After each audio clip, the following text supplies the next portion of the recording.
Hey guys, Corey here with you for Dr. Marketing Tips, and today we want to talk about turning patients into online advocates for your practice. So, to get started, I want to start out with a quote here from Warren Buffett, and he said, "It takes 20 years to build a reputation and only 5 minutes to ruin it." And I would argue that in today's day and age of online reviews and these kind of self-referral coming of age, if you will, that we are seeing from patients, it takes even shorter than 5 minutes. All they need to do is see one of these negative reviews, and all of a sudden, they're looking at the next doctor, the next practice, and they're off into a different website. So, really, what we want to do is harness the energy that we've got from the patients that are already big fans of the practice and kind of turn them into ambassadors. And so what we're going to talk about is how to go ahead and take some steps towards making that happen. So first, some considerations. Nearly 75% of searches are for small businesses. Now that's you guys. So just think about that. In your average day to day, how often do you look up a business? Well, if you're like me or most people out there, it's pretty common. So searching for healthcare, in fact, is so common. It's the third most common activity on the internet behind email and just general search. So the fact is that patients have 24/7 access to your practice thanks to this revolution in the internet and the incredible growth that we've seen over the past couple of years. So in this, what we're calling electronic age, patients can say and share whatever they want with the world, which if you're paying any attention at all to your online reputation management, you know that patients are saying things, some positive, oftentimes it's negative. The fact of the matter is that typically people go on and they like to complain, especially when they can do it anonymously, and there's not much you can do about it. So one of the best defenses is really to have a good offense and actually have patients go on and post positive things so that they sort of outweigh the negatives and those review averages go up. So really telling your story is the best way to create this positive reputation online. So here's 5 simple ways to turn your patients into your biggest online advocates, and luckily you can start doing these today. Number 1, you want to empower your patients. You want to send them links to sites that require a little bit of love. So if you've done an inventory of where you stand on your online reputation websites and you see that, let's say on healthgrades.com, your average rating is only 2 stars. Well, then you want to send patients links to that health grades rating so that they can give you the 5 stars and kind of boost you up. Or let's say you're not doing so hot on Yelp, you want to go ahead and do the same thing there. So one of the best ways to do this is to post social media and online reputation management flyers around the office so that they can see these. Or if you have access to patient emails, once you know that a happy patient has left the office, you can email them as a follow-up and say, thank you, just wanted to make sure everything was okay. Oh, and hey, if you wouldn't mind clicking this link and leaving us a review, we would really appreciate it. Now, we've also seen great success when doctors actually make the ask in the office. And obviously that depends on your physicians and your doctors, whether or not they feel comfortable doing that. Some are very type A outgoing personalities, and they have no problem saying, hey, go ahead and click this link and really help me out. I would just appreciate that so much. And other times they don't really want to do that. So then at that point, it's up to you to maybe designate a checkout staff member or just a patient care coordinator to follow up. All right, so what you just saw on the screen there was actually a tactic that we use with a client of ours. This is something that we put on the bottom of their email newsletters to patients that review us on Google Line, and it directs them to the Google page, and we have a little graphic there. You see in pink it says review us here, and it says exactly how to boost the results on Google. And so if you go ahead and if you Google this practice, you'll see that he has phenomenal Google ratings, and a large part of that has been because of what we do here. And it's as simple as just attaching this little piece to the online newsletters that we send to patients' inboxes, and we're already doing that. So this is just an extra way, almost another touch point, if you will, to get them to review him on Google. And here is a sign. We actually have this up on the Plus subscriber section of drmarketingtips.com. You can download this and customize it yourself. And it's basically something that you can highlight around your practice in exam rooms or during check-in, check-out, and asking patients to join you on Facebook, and they'll have access to your news and your fun facts and your health tips, etc., etc. There's also a video on drmarketingtips.com that describes not only how to use this, but where to use it and how to customize it for your practice, change the colors and all that good stuff. All right, so number 2, one of the best ways to turn your patients into online advocates is to use your testimonials. You know, Jen and I often say that testimonials are the gift that keeps on giving, and that's absolutely true. So what we say is turn these into endorsements on your social sites. And one of the best things to do is record one of these videos. You can take that, and then you've got your YouTube there. And then that's a piece of social content. It's also a piece of website content. It's also a piece of blog content. Then, once you've got that all done with the video, you can actually transcribe the video, turn it into a piece of long-form content on the website, which is very search engine friendly. So when people are looking for, a reason to see you, they can not only see the video, but when they type in, let's say I have a hurt elbow, and we have a patient testimonial talking about how we were able to fix his hurt elbow. There's not only the video that pops up, but there's also some search engine friendly content and terms that come up there. And then we can take a still from this video, and like we've done in the example here, we've added some text to it, and then it becomes a social post. So not only do we have the social post with the video, we've also got a social post with the content. Then we've also got another social post with just this photo here. So as you can see, we've taken this video and we've repurposed it a few different ways to reach as many people as possible, and that works wonders. So number 3, you want to film patient testimonials with the physicians, if at all possible. Now I know that's a problem sometimes with scheduling, but if you can make that work, then it really does go that much farther with the patients. Other patients, they see this and they connect immediately with that doctor because they see them smiling, interacting with a patient, and they go, oh, you know what? That looks like a really nice guy. And just like that, the connection's made, the appointment is confirmed, and they're coming to see you.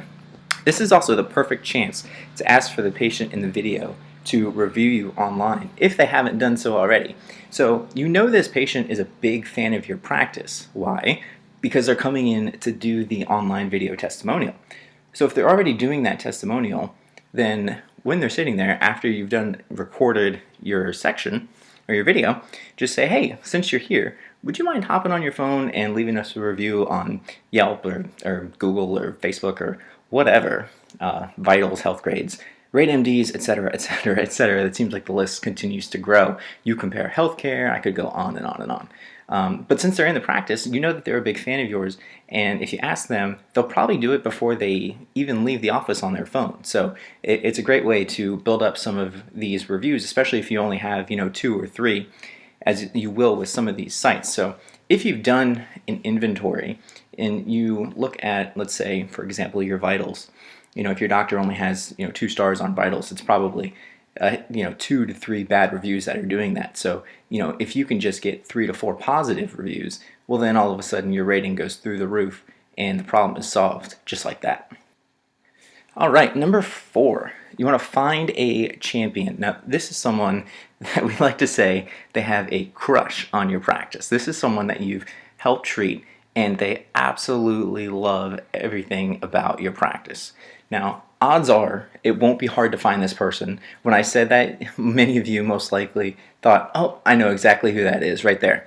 So we want them to share the love across the internet. We have experience, we always try and find one of these people within each one of the practices that we work with, and they will jump on Facebook and they'll oftentimes without asking, but sometimes we do make the ask, they will like every single thing that comes up. They'll comment on everything and say, oh, Dr. So-and-so is just the best.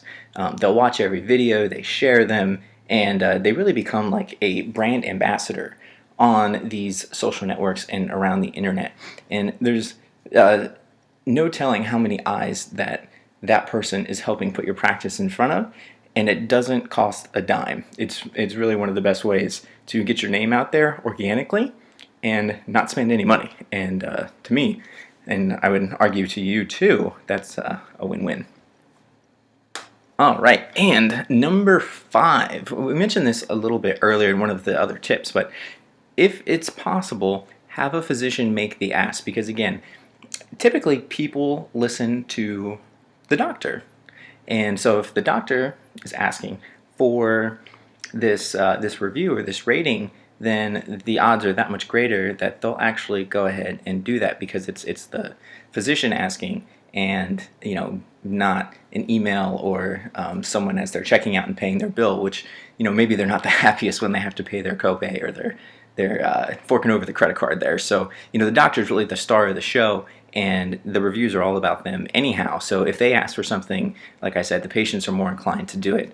And what you see there is a share your experience card. This is something that we do for many of our clients, where we'll actually create this card. It's a business size card. On the back side of this is the practice logo, and we customize that obviously for the practices, but we'll order a bunch of these. We'll hand them out to the patient care coordinators, or the front desk folks, and even the doctors, and they'll just put them in their lab coats, and when they know that they have a happy patient, they'll pull one of those out and say, hey, would you mind sharing your experience on one of these websites? It would mean the world to me. And that's how we get it done, and it's as simple as that. So what works and what doesn't work when you're trying to turn your patients into online advocates? Some of the things that worked, well, those 5 things I just talked about, those definitely work. Also important is to train the staff on the type of patient to look for. Now, obviously, you want a patient that is happy and in love with the practice, so that's always a benefit. If you're looking for a patient testimonial, specifically a video testimonial, you also want someone that kind of looks like the average Joe, and that's well-spoken, outgoing, not afraid of a camera. I've been in situations before where we think we have that person, and then we actually sit down and start to interview them. They look at the camera, and they just freeze. They just freak out. So it's not foolproof. It's not 100%, but typically that person that is very outgoing, when they sit down in front of a camera and they're getting ready to have that informal dialogue and conversation, their personality will shine through, and it makes the video, 1, that much easier to watch, and 2, it makes them that much more relatable to the viewer. So choosing one review site to focus on at a time is another tip of what really works, because you can only spread yourself so thin, and if you give patients too many options, they're just not going to do anything. So the best thing to do is to pick a site, target where you want to expand your reach and grow your reviews and up your ranking. Work on that for a little bit, and then once you get to where you want to be, shift gears. So rather than try and tackle the whole world all at once, just kind of pull it off in little bite-sized pieces, and you'll find that your results, you'll get them a lot quicker, and it'll be a lot easier to accomplish what you need to accomplish. Now, it's also important to not create too much work for you or your staff, because as we all know, we wear a lot of hats. We're always changing gears and putting out fires, and if it's too much work, well, it's just going to get put on the back burner. It's not going to get done. So what you want to do is make this as easy as possible, not only for you, but for anybody on your staff that's handing out any of these cards or looking for the patients or trying to schedule the testimonials. And the same thing for the patients. If it's easy for them, then the odds are that they'll do it. If it's hard for them, well, then they're not going to do it. So no matter what you do, always have that in mind, that you need it to be as easy as possible all the way through the entire process. All right, and the last thing on this slide is to proactively monitor your reviews. Now, if you're doing this on your own, this can take several hours a month to actually get done and make sure that you're covering all the sites for all of your physicians and all of your locations. But if you're a Plus subscriber, then we actually have some special discounts that we have worked out and provided to you so that you can monitor your physicians and actually get updates as they happen. So you don't have to spend these hours and hours and hours monitoring these reviews. Now, if you choose not to go that route, which is totally okay too, then what you'll find is one of the most successful ways to do this is create a spreadsheet and just designate some time each week to go through, check the reviews on these sites, and then you'll also want to check for things like the proper phone number, the proper specialty, the proper headshot, office locations, et cetera, because we find oftentimes when this data is pulled down and put into these sites, we don't have control over that. They pull it from they aggregate it actually from several national databases, and if the information is correct somewhere, it's one of those situations where it's garbage in, garbage out. So you'll one day go to your RateMD's profile and you'll see that your pain management physician is actually a dentist. And that's something that is a legit example of things that we see and that we deal with all the time, and things that we handle for our clients. So if you're going to do it yourself, just make sure that you're aware that there's more to it than you think. So you want to spend, you'll want to get yourself on your calendar, at least a few hours a month, preferably. If you can, break them down into smaller segments each week, so that you don't overload yourself and you can actually get this done and not say, oh, I'm just going to skip it this month, because when you decide you're going to skip it for the month, that's when the problems happen.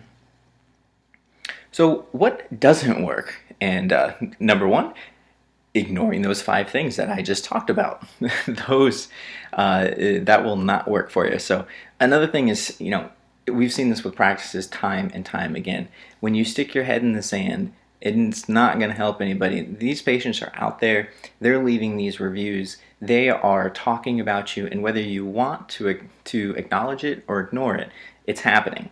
So if you stick your head in the sand, you might be able to get through your day and not have to think about it, but know that you are losing out on potential patients because they are going to these sites, they are seeing these reviews, and they're making decisions without ever going to your website, picking up the phone, getting to know your office or your physicians or your staff. All they see is that 1.5-star review, and they say, well, I'm not trusting that. Another thing that we've seen that does not work, and we've actually talked about in previous webinars for Plus subscribers, is having review kiosks or tablets at your office. We've had clients that have come to us and have asked us about this, and gotten some emails from Plus subscribers as well. The issue with having a kiosk or a tablet at the office is that a lot of the review sites will they will denote the IP address of these devices, which is basically every one of these devices that we have that's connected to the internet gets a specific address.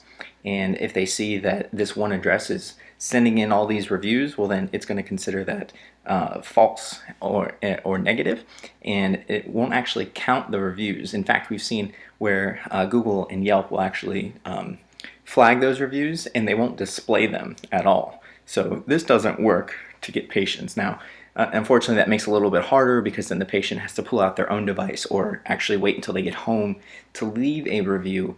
But that's the way the cookie crumbles. That's just how it works. So another thing, and the last thing on this slide, is bombarding patients with signs and offers. Now, if you'll remember from earlier, we talked about the importance of having a sign. Note that I said a sign. It is important to have something there to let them know, but at the same time, if you have 10 different signs all throughout the office and it's just a bunch of clutter, well, then they're just going to tune it out, or they're going to think it's in bad taste, and they're not going to do anything there. So you want to make sure that if you're going to put up a sign and let them know, that you do it and it's done in a tasteful way. All right, so quick case study about turning patients into online advocates. This right here is from Yelp. It is a client of ours. You'll notice that they have 4.5 stars on 6 reviews, and that's great.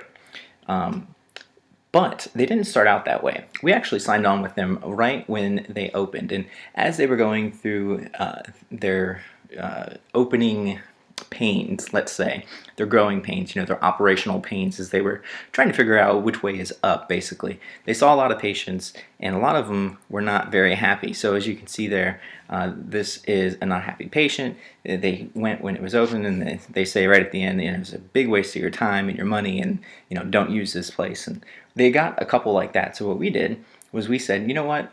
Let's find a couple of happy patients and ask them to go ahead and review us on Yelp, which you see there. So after we went ahead and got these folks to review us, you'll see on the front page of Google, on top there, there's the #1 organic search for Windermere Medical Center at the top, and then there's the Facebook page, and then there's that Yelp rating, which is 4.5 stars. Now, we were able to do that very easily because we only needed a couple of reviews to turn around the negative rating. But the benefits from that are continued through today because, as you can see, organically, this result shows up very high in the search rankings, and it's 4.5. So if you're a potential patient and you see that, the odds of you clicking that and learning a little bit more are so much greater than if it was 1 star. And this took, between planning and execution and getting the right patients and everything like that, I would say altogether our time spent on it is really less than an hour. And the results and the profit and the appointment scheduling that has been seen because of it has been through the roof. So what should you do before attempting to claim your profiles? Now, if you're going to do it on your own, you have to create an email account in a spreadsheet to keep all of your logins handy. Have like a go-to sheet because you're going to wind up on so many of these sites and they're going to have different passwords and emails and all kinds of craziness. So just do yourself a favor, put together a spreadsheet, keep everything handy. And you're also going to need to know what information is required for each one of these sites. Now, each one requires something a little bit different. Some require birthdays. Some you need a driver's license number from a physician. Some you'll need an MPI number or a DEA number. Other ones you're actually going to need a piece of mail or a bill from your practice. And we actually have on the Plus subscriber section of drmarketingtips.com a sheet that contains all of the information that you should have handy. We suggest you download this and keep that by your side when you go to claim these reviews. So that way, when you go to these sites, you can knock them all out at one time. You don't have to pull out what hair you have left. And also, make sure to develop a plan to respond to these negative reviews because when they do occur, never go with that first gut instinct of firing back right away. We actually suggest having a template response in place, reading the review several times, take a few minutes, take a breath, and try to get to the bottom of it. And from there, go ahead and tweak this template response to cater to the patient's exact review and request and needs. And not only is it important for that patient, the disgruntled one, to see this, but it's also, and we would argue, more important for other potential patients to actually see this response because the odds of that patient seeing the response and actually taking action are very small. But if a potential patient comes across one of these sites and sees that there's a negative response and you've gone ahead and you have addressed it and commented on how you want to make the practice better and provide superior care, you want to learn more, call us at this number, well then the perception is that you do care about your patients and you're trying to make things right, and that goes so much farther than just ignoring it entirely or firing back and saying, "Nuh-uh, prove it." So just make sure that when you post these, you do in fact tweak them for the review. So you're not posting the exact same response over and over and over again, because obviously at that point you begin to seem a little bit robotic and less trustworthy from the eyes of the patient. That about wraps it up for this webinar. As always, I'm Corey from Dr. Marketing Tips, and I want to say thank you guys for tuning in and watching. And if you have any questions, feel free to drop me a line via email or find us on social media and let us know. We'll catch you next time. Thanks.